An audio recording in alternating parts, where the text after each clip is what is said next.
Millions of Americans have already filled out a mail-in ballot or will do so soon. And with the nation still in the midst of the coronavirus pandemic, up to 80 million Americans may choose a mail-in option. CBS 13's Natalie Brand with the facts about voting by mail and how secure it really is. We have a rigged election. It's a rigged election. It's the only way we're going to lose. It's a claim the president often talks about and tweets about. They're sending millions of ballots all over the country. There's fraud. But election experts say the facts just don't back it up. Preposterous.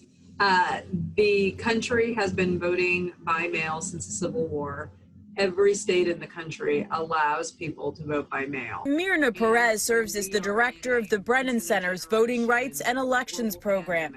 The nonpartisan organization at New York University has conducted research on this topic and says voter fraud is very rare. Because it's irrational, right? There's lots of penalties for casting another ballot. Washington State has been voting almost entirely by mail since 2011. I can even usually convince the most staunch critic that the system is secure. Secretary of State Kim Wyman, a Republican, says transparency is key. Local election officials need to share with their local communities what they're doing to protect the ballots that they are in charge of. And I think when people see that, they have more confidence in their local officials, and hopefully that translates out to all election officials. Washington is one of 5 all-mail election states.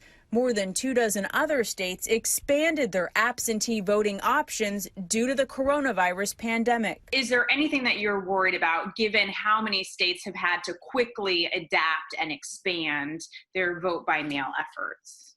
I think we're going to find some bumps on the road on Election Day. Many states don't have the infrastructure to handle this kind of volume that they're going to be expecting. Perez advises local governments to have extra workers on hand to help process the influx of ballots, and she urges voters to get them in early. Well, if you decide to vote by mail or have already done so, you can track your ballot online to make sure it arrived and will be counted.